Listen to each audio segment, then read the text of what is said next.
Sports presents Boxing After Dark.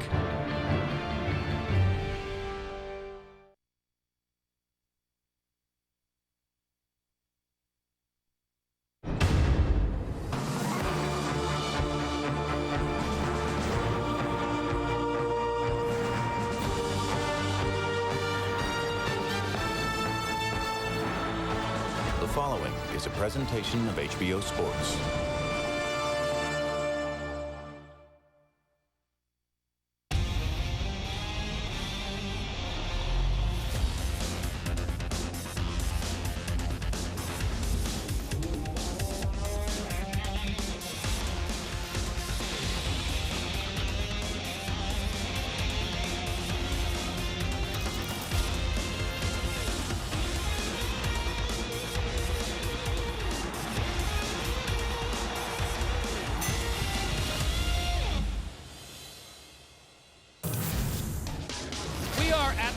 Dome in San Antonio, Texas to kick off a special day of boxing here on the HBO networks.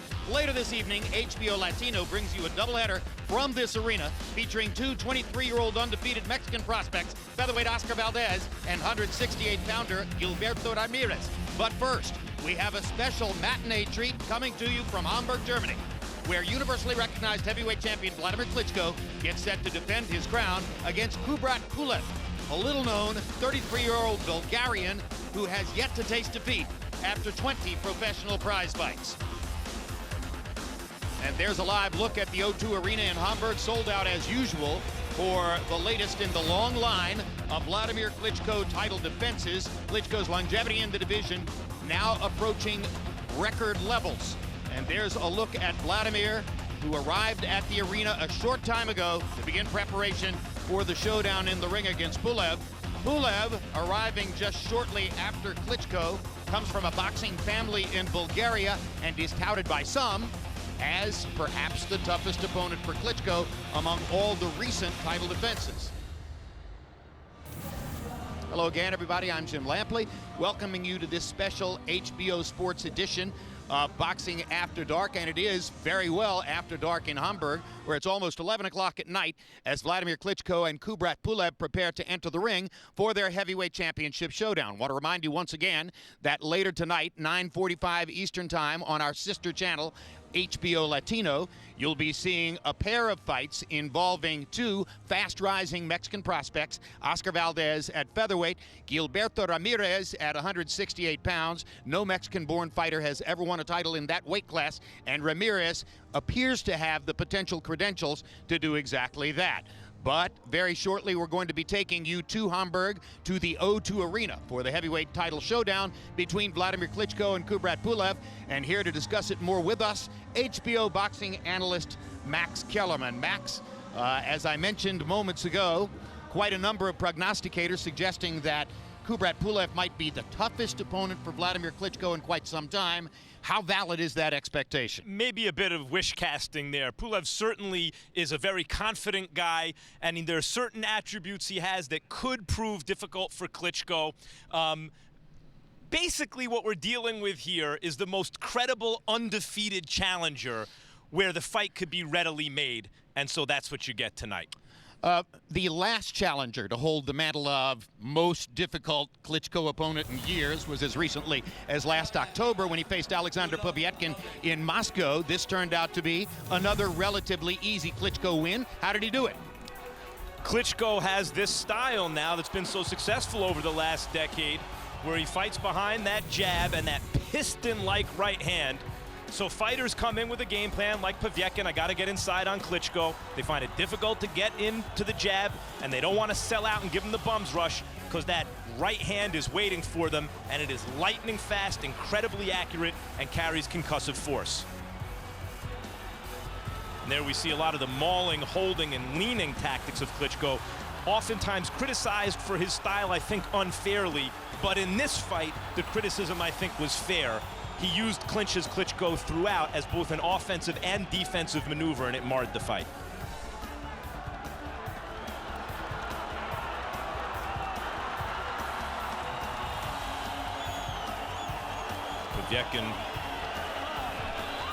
Went down 3 times in the 7th round. In round 11, Klitschko was finally penalized for the holding tactics that so many decried at the end of the fight. CompuBox numbers for the fight astonishingly showed that Wladimir Klitschko did not land a single body punch in 12 rounds of dominating Alexander Povetkin.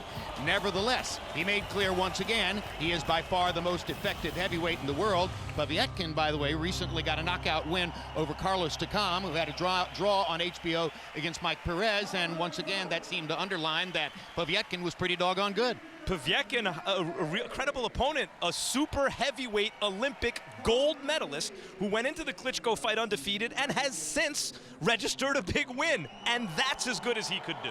A long time ago, in what might be called the dark ages of Wladimir Klitschko's career, even while he was rising to prominence and eventually winning a heavyweight belt, he got knocked out by 3 lesser opponents. One of them, Lehman Brewster, in the first fight he ever worked with the great trainer Emanuel Stewart. From that point forward, it's been nothing but dominance. Let's take a look at how the current title reign began when he won the first of the 3 belts that he now holds against Chris Bird in Germany in 2006. And again, here's the problem getting inside Klitschko. It's hard enough to get past the jab. Look what happens when you think you're going to. That right hand, that's as good as you can throw a right hand. It's ridiculous for a heavyweight to have something, a heat-guided missile like that. Shorter fighters have very little chance. And Bird goes down again. Chris Bird, a highly skilled heavyweight. He was obviously closer to the end than the beginning here, but still a highly skilled heavyweight who could do absolutely nothing with Wladimir. And since that time, overwhelming dominance of the division. And let's take a look at some statistics that underline that dominance. Well, here we see it's been a long title reign. 17 defenses. Look, Joe Louis was the heavyweight champ, and Wladimir Klitschko reigned with his brother as sort of a 2-headed heavyweight champ, so they could play traffic cop for each other a little still. He's on a list with Joe Louis, Larry Holmes, and by the way, right after Larry Holmes is Muhammad Ali, who over 2 reigns made 19 defenses, but they weren't consecutive, obviously. 10 in the first, 9 in the second. And the Brewster fight really was a turning point for him, the first Lehman-Brewster fight, where he made up his mind that stamina would never be an issue for him again. And since the last fight in the United States, the snooze fest against Sultan Ibragimov in Madison Square Garden, a fight made unwatchable by the fact that Ibragimov ran like a track star from Klitschko, it's been overwhelming dominance in the last 11 fights, statistical dominance so extraordinary that it fully establishes that Klitschko is as effective against his opponents as any heavyweight champion in history. Meanwhile, let's take a look at how he has dominated opponents during that stretch of time.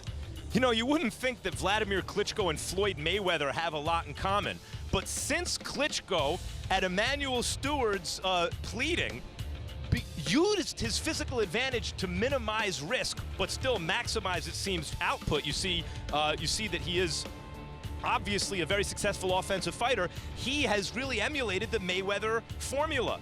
He wins almost every round of every fight, and frequently, unlike Mayweather, actually stops opponents. Of course, the heavyweight division doesn't have as much talent as the lighter divisions.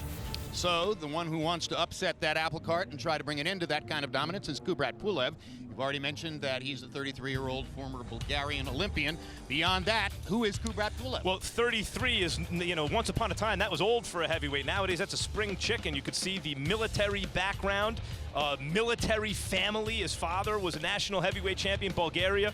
Pulev, very proud of his Bulgarian heritage. He's an Olympian. He has real amateur pedigree.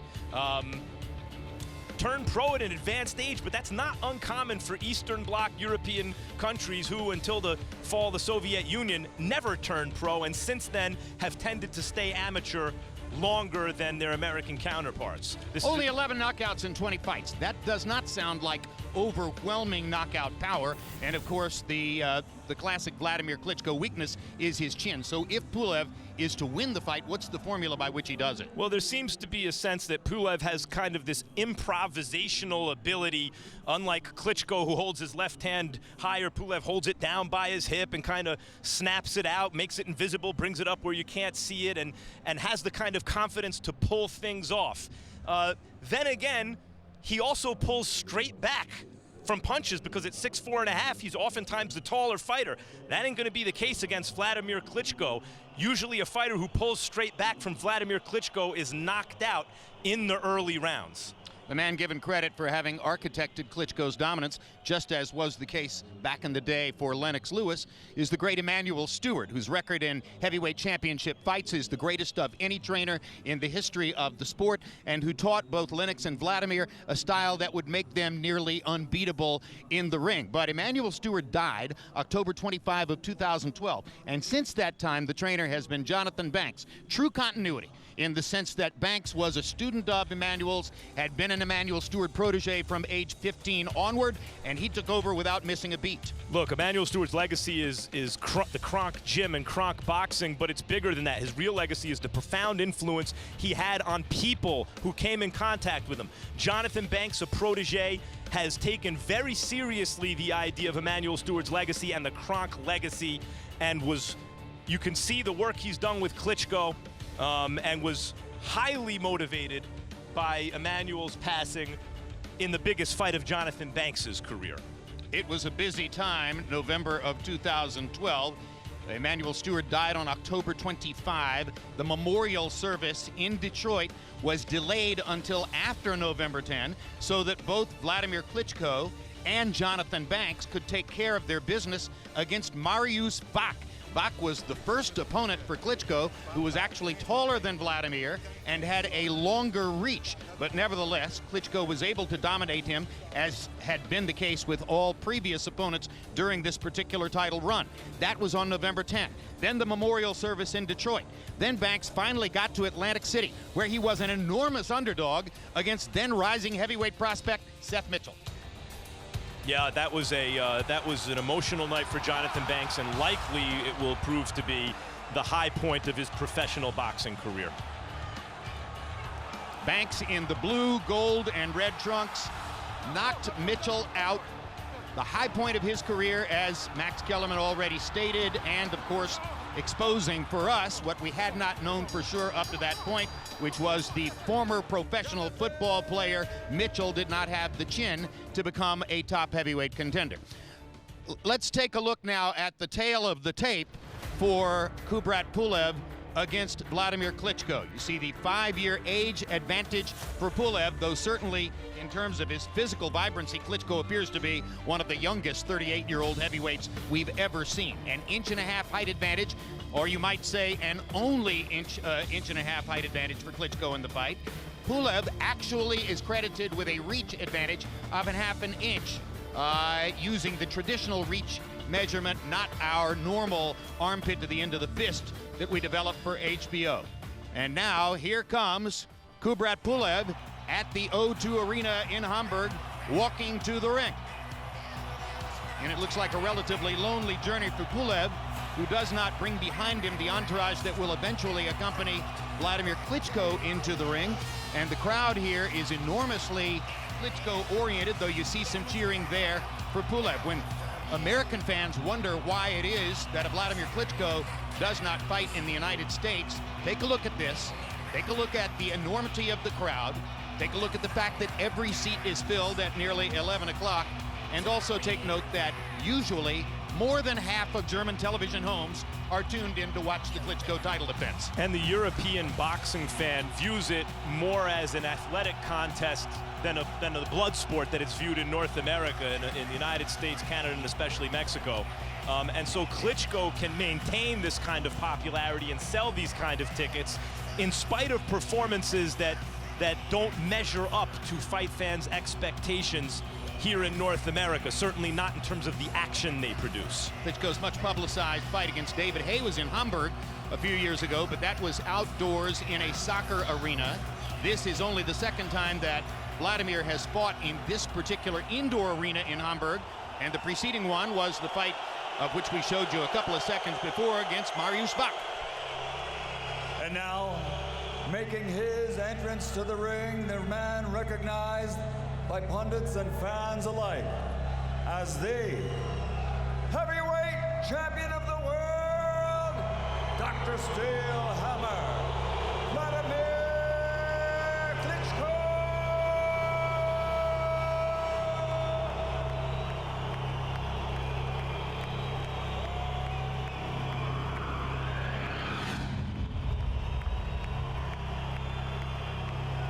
So here he comes, and normally this takes several minutes.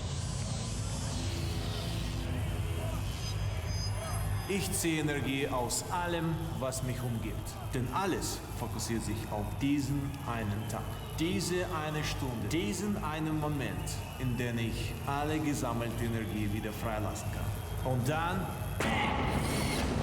He has a PhD in exercise physiology, speaks 4 languages fluently. That, of course, was a little love note to his German fans.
It gets a little bit more theatrical every time. And if Prince Nassim Hamed wouldn't necessarily have been jealous of that, he certainly wouldn't have been embarrassed either. Yeah, the Prince started the kind of WWE-style entrances. And the Klitschkos have picked up on it. They have. And taken it to more expensive levels. In recent years, though, sometimes that's the most exciting part of the night. And hopefully, Pulev brings out of Klitschko a little more of the offensive fighter we like to see. Challenger and champion with their respective national anthems. First, the national anthem for Bulgaria.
And now, the national anthem for Ukraine.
Ladies and gentlemen, meine Damen und Herren, willkommen, welcome to the O2 Arena here in Hamburg, Germany. And this is the main event of the evening. 12 rounds of boxing for the heavyweight championship of the world.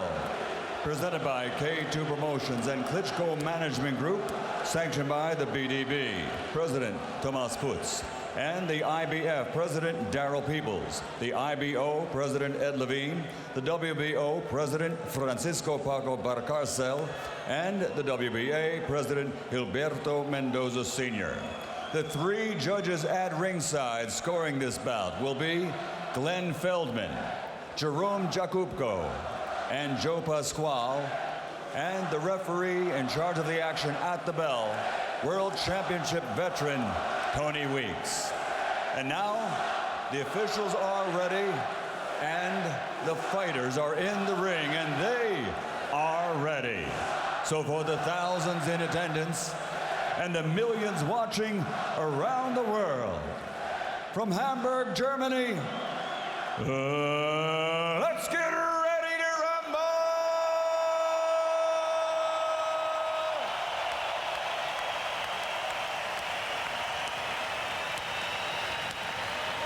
Fighting out of the blue corner, wearing black, official weight 112 kilograms. A perfect professional record consisting of 20 fights, 20 victories, including 11 wins by knockout. He is the heavyweight fighting pride of Sofia, Bulgaria, the IBF #1 ranked heavyweight challenger in the world, the undefeated Kubrat, the Kubrat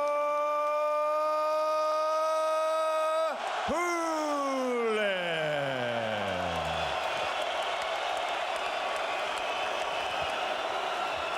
And fighting out of the red corner, wearing red, officially weighing in at 111.5 kilograms. This Olympic gold medal winner has a professional record consisting of 62 victories, including 53 knockouts, and undefeated for a decade, originally from Ukraine, but he lives and fights out of Hamburg, Germany, with the WBA, WBO, IBO, and IBF titles. He is universally recognized as the undisputed heavyweight champion of the world, Dr. Steel Hammer, Wladimir Klitschko.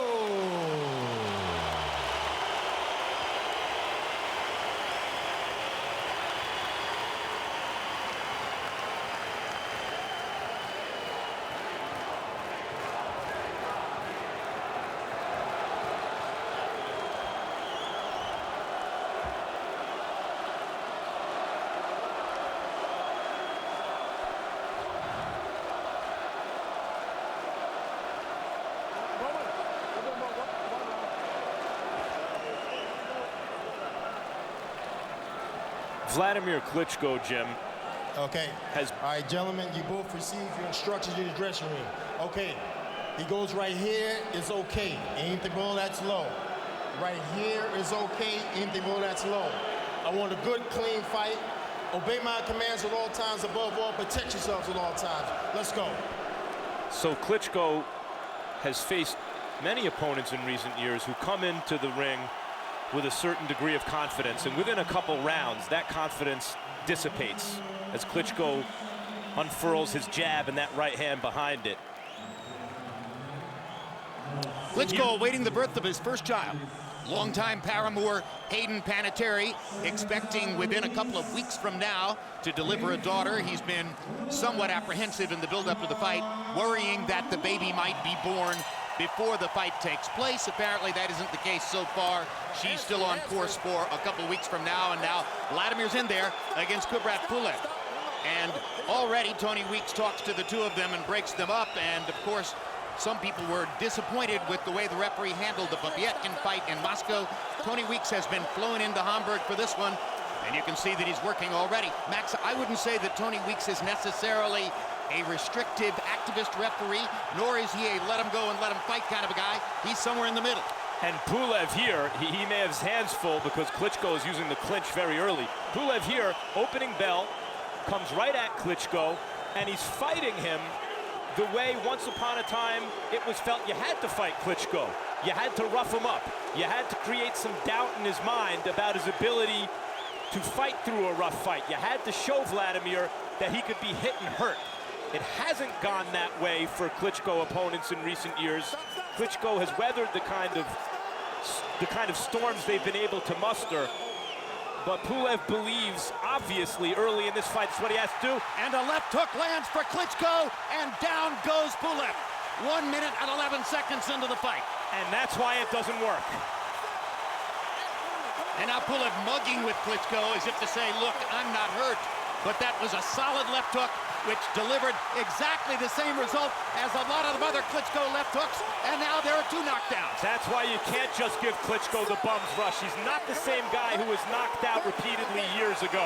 2 knockdowns in the first round of Pulev, both of them by left hooks. Klitschko has found a hole in Kubrat Pulev's defense. And I don't know why Pulev is standing in front of him here without any legs, badly hurt.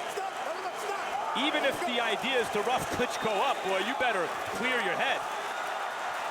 There was a quote in a German newspaper, a reporter saying to Klitschko, do you think that Pulev is the toughest opponent in years? And Klitschko's response was, what if I knock him out in the first round? What will you think then? Got 48 seconds in which to still try to pull that off. The problem with Klitschko now is you stay away and lean back as you see Pulev's weights on his back foot. Hard right hand by Wladimir. Yeah, you're in line for that right hand that can knock you out. You come in and try to get inside the reach. That left hook was waiting for him and almost knocked him out. Wladimir holding his left down below his waist, as though inviting Pulev to come to him.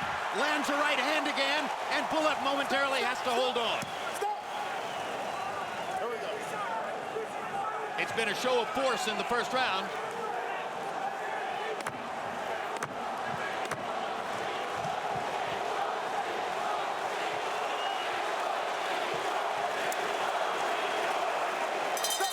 Then 7 round for Wladimir Klitschko after 2 left hook knockdowns of Kubrat Pulev.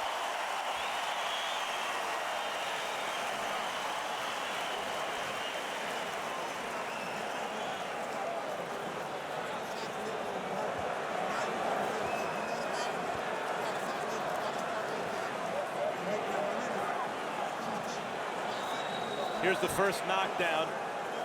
Pulev with disdain for Klitschko's power. Klitschko comes in with the left hook. Actually, that was Klitschko coming to Pulev a little more than I originally thought. And then the second knockdown, Pulev never had his legs from the first knockdown. Here's a right hand. Luckily for Pulev, his weight was far back enough that most of the power was spent by the time it landed. Those were 3 of the 8 punches CompuBox found Klitschko landing in the first round out of only 20 thrown. Klitschko 8 of 20, Pulev 6 out of 18. 4 of Kubrat Pulev's 6 landed punches were power shots. 4 of Klitschko's 8 landed punches were power shots, 2 knockdowns. We go to round 2. Pulev lands a jab.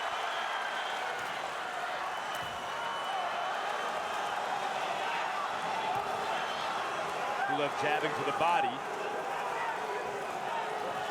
Probing Klitschko. Fighting at a much more measured distance than he did in the first round after those knockdowns. Pulev is. Klitschko sticking his jab. Sometimes thunderous, sometimes tactical. And he gathers Pulev in as Kubrat comes to him. Pulev with a couple of rabbit punches behind Klitschko's head. Another right hand lands for Klitschko, and the crowd roars, but that one was just a little bit offline.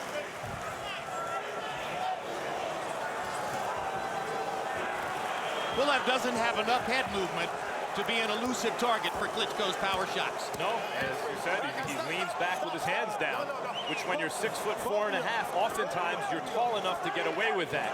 But against a taller fighter, you remain in the line of punches.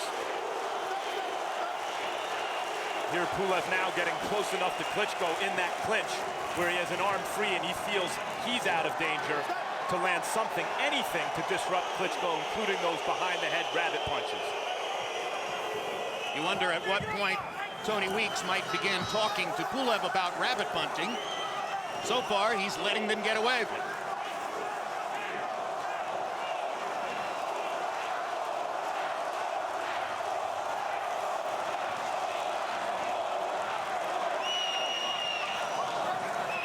Prior to tonight, Pulev had been down once in his career, last fall against Joey Abel.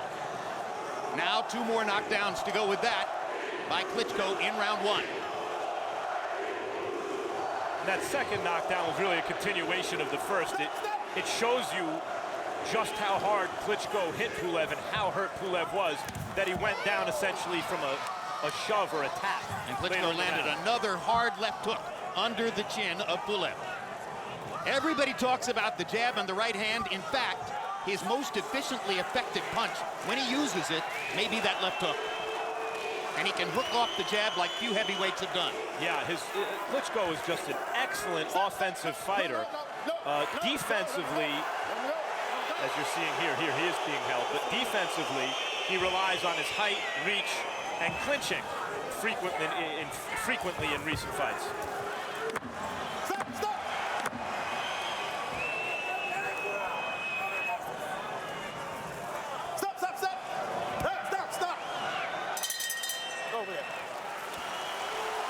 Two rounds in the books.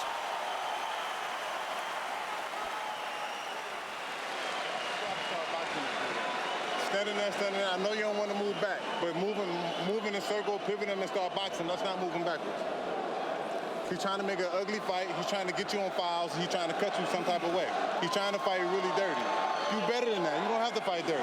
Start boxing this dude, up and down with your jab. He don't know when the punch is coming if you start dressing him up and down with your jab. Start boxing. Use that beautiful rhythm you got. This is your canvas. Use the rhythm you got. He can't keep up with your rhythm. Start moving. Just up and down with the jab. Keep the right hand here so you can shoot it straight down the middle. You will never see it coming. See it.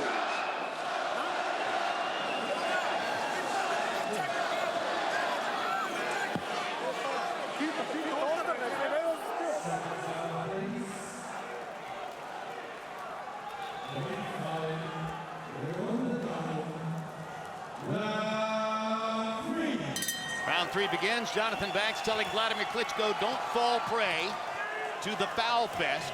You don't need to do that. Move in a circle, use your feet, set him up for clean shots. Yeah, I think the geometry of the fight is important for Klitschko, rather than just in and out, which sometimes his opponent can dictate. When he fights on an angle, when he turns his opponent and fights in the circle behind that jab, very little Pulev should be able to do. Particularly given that Pulev holds his hands in such a way as to allow an opening for Klitschko's jab.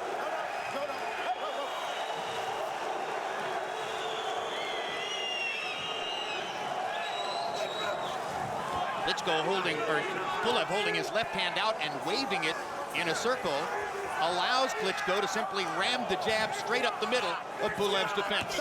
Yeah, that style of kind of snaking it around like that is a kind of smoke and mirrors style. I don't know how effective he expects it to be against Klitschko, who mechanically then has the advantage straight up the middle, as Pulev's left hand is not there really for defense for straight punches. Body shot landed for Pulev. Klitschko doesn't throw many body shots. In 12 rounds against Alexander Povetkin, a stunning statistic, CompuBox found Klitschko landing no body shots. But when you're 6 feet 6 inches tall, it may not be in your best interest to invite counter punches that way. Necessity is the mother of invention, and why should Klitschko have to invent a body right attack? hand by Klitschko momentarily wobbled Pulev again. When he can do that. That's just standing in the middle of the ring, both guys boxing, and one guy able to land that kind of shot. A left hook and a push, and Pulev is down for the 3rd time. And that left hook is proving unstoppable for Wladimir Klitschko. Hey, come here. Tony Week's going to let him keep going. Pulev keeps insisting, I'm not hurt. Klitschko's knocking him down more or less at will. Yeah, and like in the first round where the second knockdown was a continuation of the first, that first right hand in this round, Pulev never got his legs back. He's just starting to bounce a little now. A bloody mark under the left eye now of Kubrat Pulev, perhaps the product of the Klitschko right hand.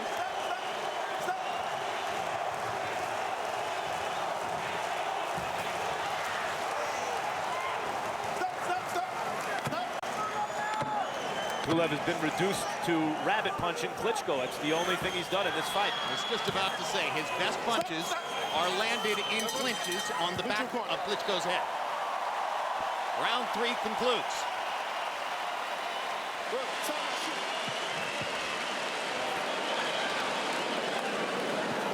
Watch out, watch out, watch out. Yeah, yes, I know. Good. Super.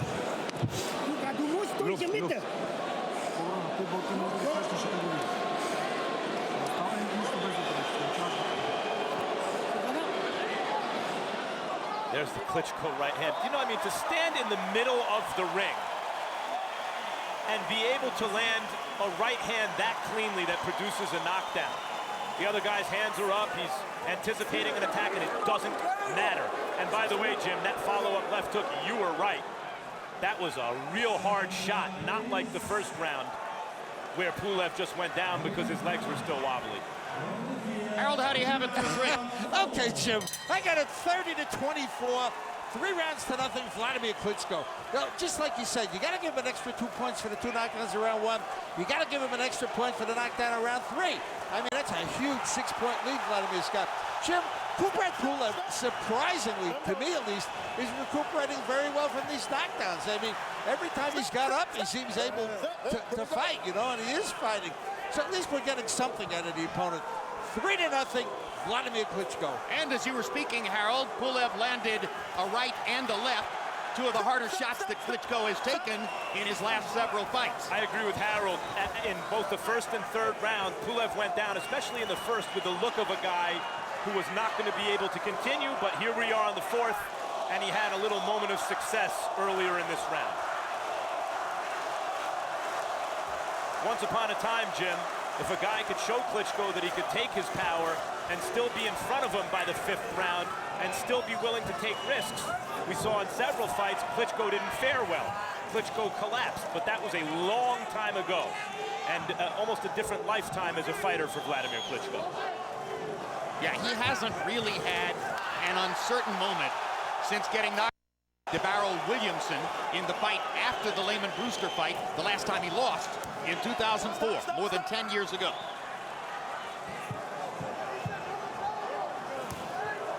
Other than, of course, the 3 knockdowns against Sam Peter in 2005. And Emmanuel Stewart was able to talk him through those shaky moments. And by the way, Pulev must have seen the Peter fight, because one of Samuel Peter's knockdowns was clearly the result of a punch to the back of Klitschko's head. I mentioned to begin the fight that sometimes Klitschko opponents come in confident, and after a couple rounds that's beaten out of them. Doesn't look like Pulev has had the confidence beaten out of him in spite of 4 knockdowns in the first 3 rounds.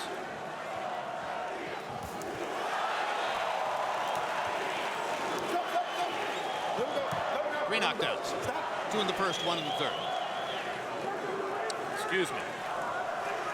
Feels like 4. That right hand that landed, I registered that as a knockdown, Jim.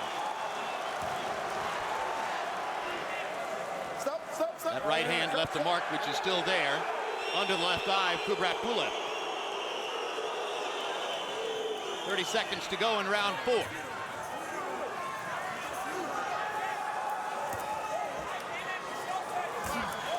Another left hook lands for Klitschko. Stop. Let him go, let him go. Let him go. Right back to the corner, Vladimir. Let's go.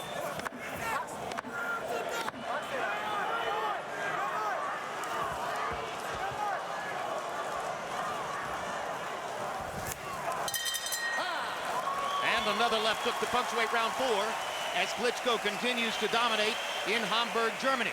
Meanwhile, November 22 from Macau, China, HBO pay-per-view brings you the welterweight showdown between Manny Pacquiao and Chris Algieri. November 29, Boxing After Dark returns from Omaha, Nebraska, with hometown hero Terrence Crawford defending his lightweight title against Ray Beltran.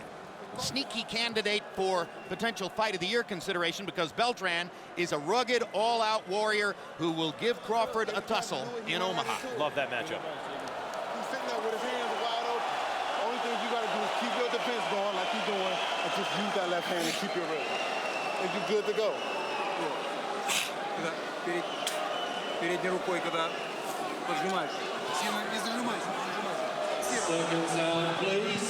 CompuBox count showing Klitschko throwing only 19 punches per round, but landing at a 42% connect rate and seemingly landing at will, particularly with the left hook, which has been a damaging punch along with one giant right cross in the third round. Pulev, 20 of 88 so far, a 23% connect percentage.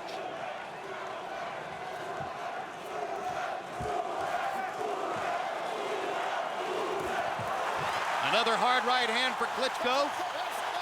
And Pulev continues to fight back.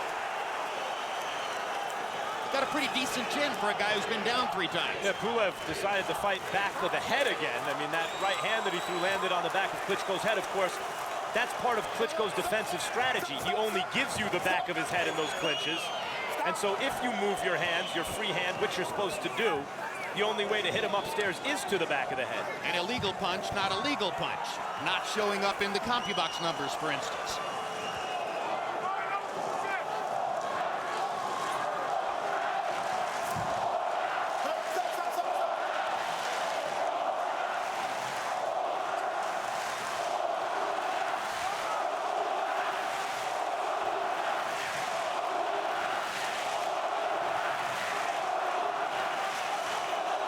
German crowd chanting as 2 Eastern European-born fighters square off in the ring.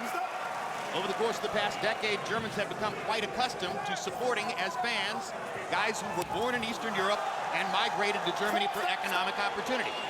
Arthur Abraham, I should say, from Romania. Both Klitschkos from Ukraine.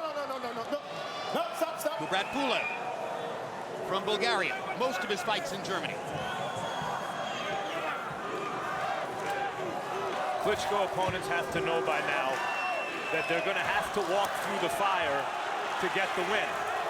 Hard right hand by Pulev. And the Klitschko chin holds up for the moment to that punch. Yes, Pulev. Down goes Pulev on another left hook. And that may be the one from which he does not get up. He's done. And it's a 5th round KO win for Wladimir Klitschko. What you just saw was a fighter, as we were talking about Pulev's fighting spirit, that he hadn't gotten the fight beaten out of him. He never did have the fight beaten out of him. Wladimir Klitschko simply separated him from his senses. This, Jim, is why boxing is more compelling than any other sport. It's not a metaphor, it's literal. He just separated, Klitschko did, Pulev from his own will, as in Pulev's brain told his legs, get up. His legs couldn't do it. And the right eye of Pulev, a perfect illustration of the damage that Klitschko did with that left hook. You see Vitaly Klitschko's wife on the cell phone, most likely to Hayden Panettiere, Klitschko's girlfriend, who is awaiting the birth of their 1st child.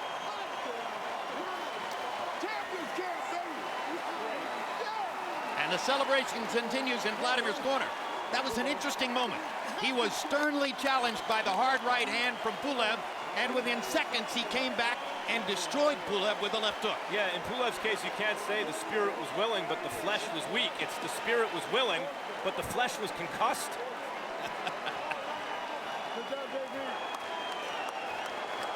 And there's Vitaly's wife as she continues seemingly to recover from the tension of watching the fight. You just saw the literal imposition of one man's will over another. And there's the left hook. And you see the look on Pulev's face as he goes down. Into the count at about 6 or 7. He made a peremptory effort to rise, and it was no go. A satisfying victory for Wladimir, who destroys once again an opponent touted coming in as a stern test, the kind of guy who might upset the apple cart. No such luck in Hamburg today. Shannon Briggs at ringside. Shannon Briggs now makes a habit of going everywhere in the world Wladimir Klitschko goes to try to challenge him to a fight. It's interesting he even got a moment of camera time since his claim is as invalid can be. Well, he wants to get paid. I mean, Shannon, this is a big payday if you fight the heavyweight champion of the world. And once upon a time, Briggs was the kind of guy that you really had to be careful with no matter who you were, because he was fast, he could punch, he is experienced, but you saw what Klitschko just did to a guy who, as you mentioned, Jim, some people felt had a legitimate shot of winning. It was a no contest. Pulev landed 2 or 3 really hard shots during the course of the fight, hoping to crack that legendarily thin Klitschko chin. Couldn't be done. You know what, in the heavyweight division, you know who doesn't have a good chin? Anyone who gets hit on the chin. The whole point is to not get hit on the chin by a 250-pound guy. And Klitschko, given the style that Emanuel Stewart tutored him in, now simply doesn't get hit on the chin. Same style in which Stewart tutored Lennox Lewis. A perfect technique scenario for the taller man to guard his chin simply by never allowing that chin to go past a vertical line, an imaginary line, from the front knee to the ceiling. Lennox Lewis allowed his chin to drift past that line against Oliver McCall. He hit the canvas. Emanuel Stewart taught him how never to do it. And with Klitschko, same thing. That chin never goes beyond an imaginary line from the front knee to the ceiling, and that's why Kubrat Pulev and 1,000 others haven't been able to get it. We're staring at the ceiling. That's right. They wind up looking up.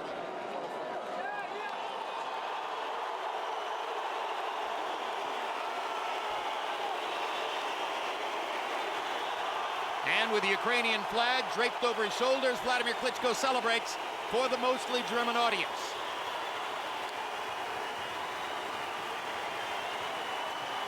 Dr. Steelhammer continues to reign supreme. That's his 17th consecutive successful title defense in the heavyweight division. Joe Louis had 25, Larry Holmes had 20.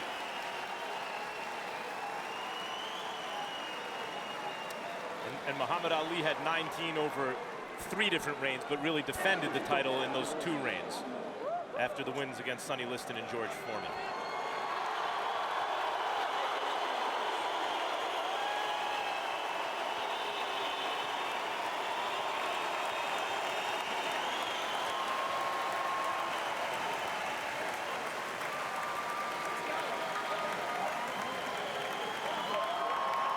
And it's Vitaly Klitschko's wife, Vladimir's sister-in-law, who's getting all of the German television on camera time that otherwise would be going to Hayden Panettiere if Hayden had chosen to come to the fight.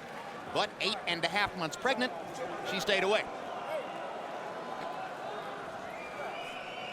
Pulev gave it his best effort, you know, but as has been the case over the last decade, no one's best is nearly good enough for Wladimir. The only real dispute as to who's been the best heavyweight over those years is his big brother, Vitaly, but Vitaly ain't fighting anymore. Now the mayor of Kiev. And a political figure of increasing importance in their home country, Ukraine. And there's Pulev with ice on the right eye and swelling under the left eye as well.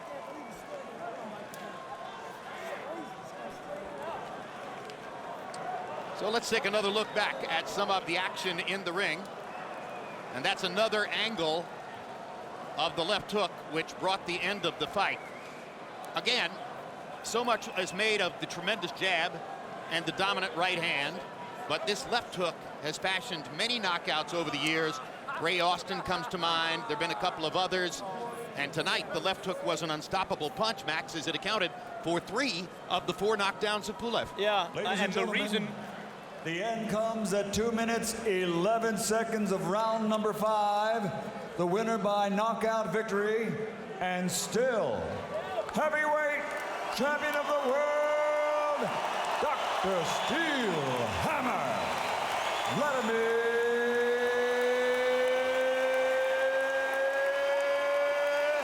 Klitschko.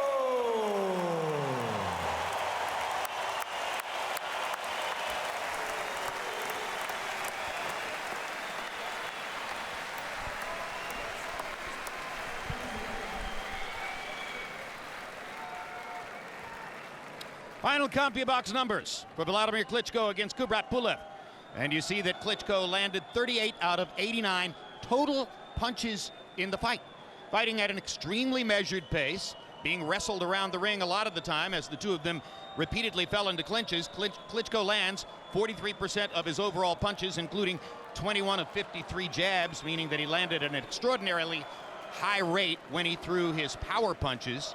Kubrat Pulev, 10 out of 64 jabs, had the nerve to try to jab with the great jabber. And power shots, Klitschko landing nearly half. Pulev, 15 out of 46. Pulev landed a couple of good, clean shots in that last round that challenged Klitschko early. Wladimir came back to knock him out. So a tremendously dominant performance. He's 38 years old. Is he getting better? Maybe. I think the reason I was going to say that Klitschko was able to land that first left hook is because Pulev was offensive-minded and was getting ready to come in when he got caught with that left hook, when Klitschko jumped in with his own, and that just goes to show how difficult Klitschko is to handle. You think, I'm going to walk through him and break him. He'll separate you from your senses. You want to box him from long range? Good luck with that. He's 6'6", with a jab, a right hand, and as Jim said, a left hook for good measure. You know, I think the American press really missed out on the Klitschko brothers' story. They grew up together talking about one day we're going to be the two-headed heavyweight champion of the world, and they made it happen. And for so many years, people were upset about this somehow. There's not clarity in the heavyweight division. That's a great story. A two-headed brother team of heavyweight champions. But okay, that's over now, and Wladimir Klitschko stands alone as the one and only heavyweight champion of the world. And what an interesting heavyweight champion he is. Never before in the history of boxing has a heavyweight shown such vulnerability as Wladimir did so deep into his career when he was getting knocked out by Layman Brewster and Corey Sanders, and then flipped the switch and went on a decade-long run of dominance like this. It's simply never happened before. All right, thank you very much, Max Kellerman. Now, let's jump ahead 1 week and look at a preview of next Saturday's pay-per-view showdown in Macau between Manny Pacquiao and Chris Algieri. I'm relatively unknown on the world stage compared to like a Manny Pacquiao. I'm where he was 10 years ago, and he's been where I want to be. Like Chris Algieri today, over a decade ago, Manny Pacquiao was the relative unknown and the underdog when he stepped into the ring with Mexican legend Marco Antonio Barrera. Hard left hand, straight on the button by Pacquiao, down goes Barrera. A superstar emerges, Manny Pacquiao. That knockout win launched Pacquiao on one of boxing's most storied careers, one which has seen him win titles in 8 divisions. That is the most spectacular one-punch shot of Manny Pacquiao's incredible career. Battled the best of his generation and become a cultural phenomenon. We thought Manny Pacquiao was great. He's better than we thought. And last April, in a rematch of his controversial loss to Tim Bradley over 2 years ago, Pacquiao earned a revenge-fueled win and regained a welterweight belt. On November 22, Pacquiao defends that title against Long Island native Chris Algieri. Last June, Algieri walked into the ring as the opponent for then rising star and 140-pound title holder Ruslan Provodnikov. The prevailing wind was that I was the sacrificial lamb who was going to go out there and make Provo look good and get destroyed. Down goes Algieri on a Ruslan Provodnikov left hook, and Algieri's right eye appears to be damaged by the shot. Algieri goes down on a right hand, and this could be quick. So I took that knee, which was great because the vision cleared as I was on my knee. And I got up and I went right back to the game plan. And he knocks Provodnikov's head back with a jab there. Good hard right hand by Algieri left the mark on Provodnikov's cheek. Algieri's shocking split decision victory was one of boxing's biggest upsets of the year, propelling him into his showdown with Pacquiao. I'm taking him seriously. I'm not taking light. I'm not underestimating him. Will Chris Algieri pull the upset once again, or will it be another victory in Manny Pacquiao's Hall of Fame career? Pacquiao versus Algieri, live on HBO pay-per-view. Tonight at 9:45 p.m., make sure you tune in to HBO Latino to see two of boxing's hottest prospects in featherweight Oscar Valdez and 168-pounder Gilberto Ramirez. Following live boxing on main channel HBO, host Max Kellerman breaks down next Saturday night's welterweight showdown with the help of Tim Bradley and Virgil Hunter on the premiere of Under the Lights, Pacquiao Algieri. And if you missed any part of Klitschko Pulev, you can catch it again in its entirety at midnight, Eastern and Pacific time. And don't forget, there's plenty of sports programming coming your way on HBO, beginning this Tuesday night with Peter Berg's State of Play documentary, Happiness, a revealing look at former football stars who search for happiness in retirement. Immediately following is my show, The Fight Game, as we examine boxing's biggest stories and issues. November 25, it's a return of Real Sports, taking a look at iconoclast Mark Cuban. In addition, lots of HBO boxing still coming in the weeks ahead as 2014 finishes with a flourish. Check out these fights and dates, as we'll be there every step of the way to bring you these highly anticipated bouts. Names like Manny Pacquiao, Terrence Crawford, and Tim Bradley taking center stage as we wrap up this year's boxing calendar in style. Visit Inside HBO Boxing for up-to-the-minute information on upcoming fights and more boxing programs. And now for our entire crew, thank you for being with us for this edition of Boxing After Dark.